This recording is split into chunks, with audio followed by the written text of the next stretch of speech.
So this is the third devlog um, that I've done so far. So today, in the video, it just looks like I did lasers and then rotation with the leap motion controllers. Um, but what I've actually done is haptic feedback as well. So haptic feedback. Um, I might just start with what I changed first. So if we go to the player, uh, sorry, it just bugs me a lot that it doesn't like go into the hotbar at the top. Like first off, ugh. Anyway, yeah. So I also haven't commented this. All right. Uh, some extra things that I did. So I saw an issue with the collision spheres, so I've dropped them down to just being 5 in radius. Sorry, I'm feeling a little something come on. So yeah, I noticed that they were too big in radius, so I got rid of that. Um, Also, the sphere's now going off the palm position. During that video though, because I actually uh, took down everything, but then realized I didn't make a demo video, so I put up everything and redid the things. Um, and I noticed that the spheres were now below my palms, which is not where they're meant to be. They were actually like inside my hands. So again, I think it was due to me not setting up the Steam VR room correctly. Um, so I'm gonna get rid of them and just put that back there. So I think definitely if you're someone like me, you just gotta really make sure that you set up Steam VR room correctly. Um, Otherwise, this kind of stuff tends to happen. Also, concerning leap motion, I I got the calibration up to 85%. I don't know how people do it. I've seen videos of like people like they stand in front of mirrors and they get like instant 90%. I'm like, how do they do that? Like, it's so hard for me.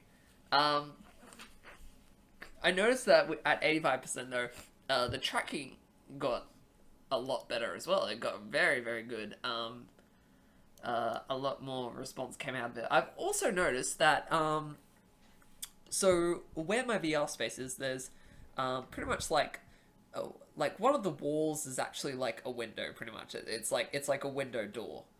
And it was the afternoon, so light was coming in through this door. I noticed after it started getting darker that the tracking and the rotation got better as it got darker. So I feel as though maybe the sun's light can interfere with leap motion's tracking just a little bit, at least. Um, yeah, that was just something that I picked up and that I noticed. So what I did to get the rotation of the hand as well is you just got to get the palm orientation from the hand, that is the left or right hand, and that's how I got that going. We'll get to that haptic feedback. Also, in the last video, you probably noticed that the objects would sometimes just freeze in the middle of the air for seemingly no reason. Um,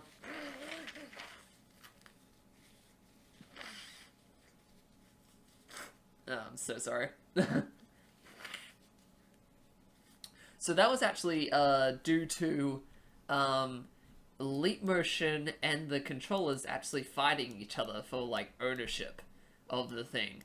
As with leap motion, while I'm holding the controller, leap motion it does actually think I'm gripping. It's actually very much on the borderline of gripping and not gripping. So in order to combat that, I've just set up two booleans: leap pickup and controller pickup. Basically, whenever I pick anything up, let's say with leap motion this time, I'm going to check whether a controller already has something in its hands. So if a controller has something in its hands, then I'm not going to be able to pick it up with leap motion. I actually, now, I didn't at the time, but now I actually see a problem with this, because what if I want to pick up with a controller and then another object with my hand? So I'm going to have to remedy that in the future, maybe with a controller left, a controller right pickup.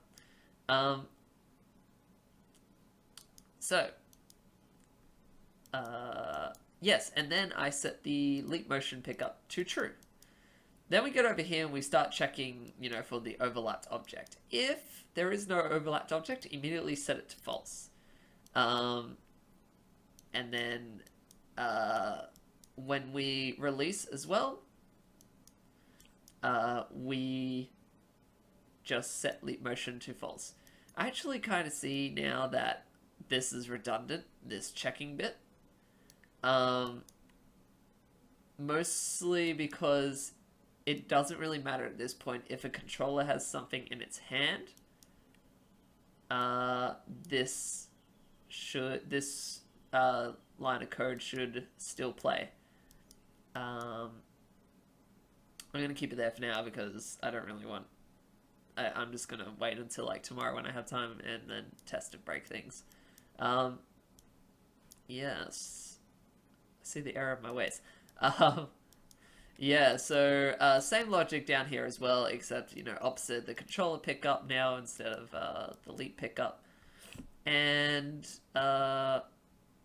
once again, just setting it to false when we release the thing. All right.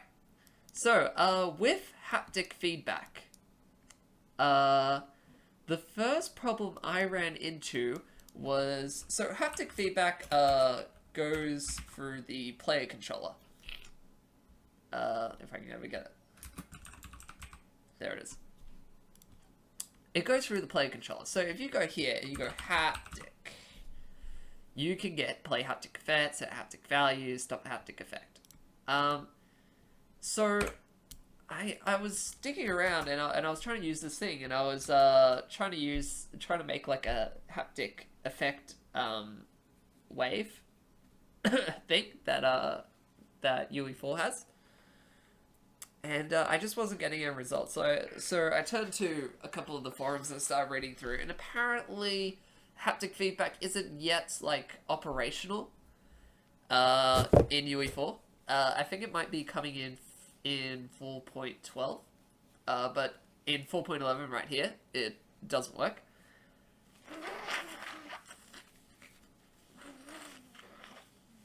Again, I apologize. Alright, so yeah, so it doesn't, haptic feedback doesn't actually work with the with haptic feedback command. So what you actually have to do is you use the force feedback commands. So if I come down here to this one, you get the player controller and just play dynamic force feedback. Have it though that in the event begin play, you just got to make sure the controller has set force feedback to being enabled. Otherwise, it's still not going to work.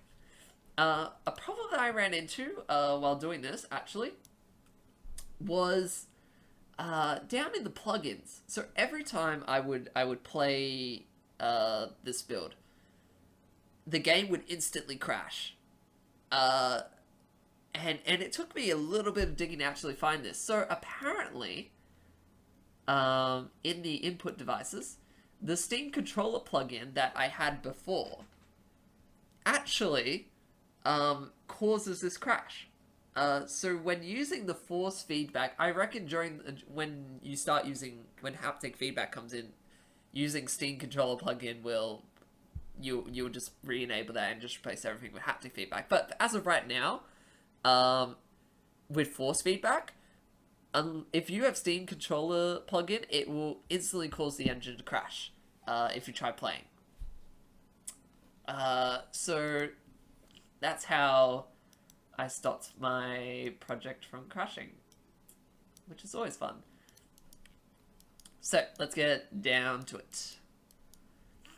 Alright, so for haptic feedback, I wanted feedback for when I'm overlapping an object and when I'm picking up an object. When I'm overlapping an object, I wanted it to be this very light, very sort of back of the mind kind of stuff, vibrations. Also, I've set up vibrate on overlap bool and vibrate on overlap on pickup. I mean bool.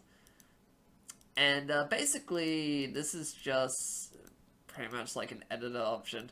Just say like, all right, if you don't want to vibrate on overlap, you don't have to vibrate on overlap. If you don't want to vibrate on pickup, you don't have to vibrate on pickup. And I built that into these. So first things, on component begin overlap. So this is for the left-hand collision. This is for the collision boxes I have around my controllers. So first things first, I ask if do we actually want to vibrate on overlap? And then we say it's true, and then right now the only things that we can overlap and interact with are the pickup items. So I've just cast it to the base pickup items. And then I start the vibration. When the duration is -1 on force feedback as well, that means it will go on forever. And I've set the intensity to 0.05. I found like that was a really nice light vibration. What I wanted. So, there is. Let's go with the update. All right, so there is this custom event I made called overlapping vibrations stop on pickup. Now, those bunch of words, they mean that when I am overlapping an object and I picked it up, stop this vibration, pretty much. Once again, I have the vibrate on overlap branch here, because these events are still firing even if like, I have this to false, so because they're part of the input settings. So you're going to see these these knots here. So basically this is just for I could have done it here. I could have just set default value to true.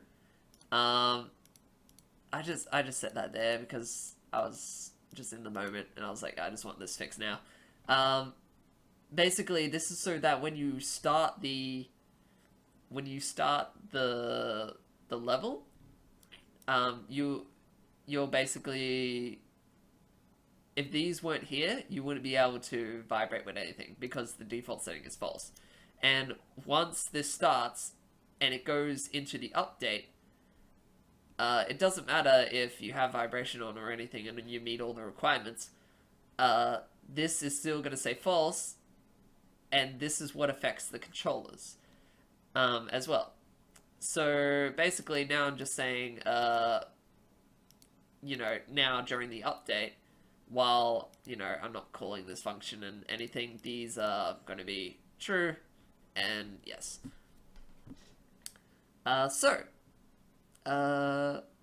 With this as well, affects left large, affects left small, and right large, right small. This is actually your left and right controller. So the two ones here, these are the left controller. The two ones here, these are the right controllers. That's basically all you need to know for that, and then you just switch them up for the left and right. Alright, now for stopping. So, one of the things with the stopping that I found is that I had my controller, and I was going between overlapping and not overlapping the two objects in the game, I noticed there was a scenario where if I if I am overlapping two objects and then not overlap one object, the vibration will stop. So for the stopping logic, what I've done is basically I am asking, is there any other base pickup items in the collision box? And if there is another another item in the collision box, then we're just gonna do nothing. We don't want to stop it. We don't have to do an update or anything. So like we're just gonna keep it right there. If the cast is a fail, though, that means there is no interactable objects in my hand area, so I can now stop the interaction. It's the exact same thing for the right, except it's just the right hand. Also, another thing I added was text onto the controllers, just to see what was left and what was right. So, with the pickup as well, pickup, just very simple. It's just, start, and I've actually set a duration and a default duration. So the default duration is 0.1 seconds, and the default intensity is 1. I think 1 is a little bit too much, actually, to be honest, but I'm just going to keep it there because I'm happy with it, it works. So, coming over here, alright, so after we have picked up our object and it is now connected to us, I now make it so this is the overlapping vibration stop on pickup. So this makes it so this will now stop, basically. Because once I put true in both of these, then that means it's going to stop with that little tiny vibration. Then I call the haptic feedback left pickup. So this, with its default values, it just plays a 0.1 second vibration just to sort of give you that feedback that, yes, you have picked this up successfully. The same logic goes down there, and then after you're done with the object and you drop it, down here, we just get the overlapping vibration stop again, but we just leave the values as false, so that it will continue vibrating once we once again go into the update, and false becomes true, it's going to be there, and then it's just going to keep going on. Alright, so the other thing that I'm sure you noticed was my lasers. So originally I tried to do this with the action events. I quickly learnt that with the action events, they can't see that you're holding down the controller button. So I changed it to an axis event. With the axis event, I binded it to the motion controller trigger axis rather than just the trigger. I suppose it would still work with the trigger. It would probably just give you a value of either 0 or 1. But I'm just creating this for now. I'm doing it with the axis for now because there might come a time in the future, even though it's like 10 seconds to set up, I still like to build things with the future in mind. So with these axis events, basically I've just called a branch, because since axis events are always pretty much calling, they're always polling for the state of whatever key you have binded to it. So if I were to remove this, there would be a laser like 100% of the time, and I don't want that. So I made it so if the axis value is higher than 0.1, because sometimes the value is higher than 0 even though you are not pressing the trigger. Yeah, so if it's higher than 0.1, alright, let's continue. then I'm asking it, is there any base pickup items uh in my area, in my hand area? This is so that you don't have a giant laser flying off while um while you're you know while you're picking up an object. So basically, this makes it so that while you're picking up objects, you won't have a laser in front of you. All right, and then all we do is I've just drawn a debug line, basically, with a thickness of 5 and a color of red to represent the laser. And all I did is I got the motion controller, I got its world location, and I set that as the line start, obvious. And then I get its forward vector, times it by 2000 to sort of get my distance, and then I plus it to its location in order to get my line end. The duration is 0 as well. It only lasts for a single frame, but with the axis value always running, it's always playing. Alright, so I believe that is just about it. I don't think I did anything else today. I moved that back to 000 because when I recalibrated the room, I was in the floor. I think that's like one of the toughest things I'm trying to deal with right now is that there's a lot of like little bits and pieces that I'm adjusting. But then once I take it all down, I put it all back up the next day, I'm finding that my adjustments they're now become offsets.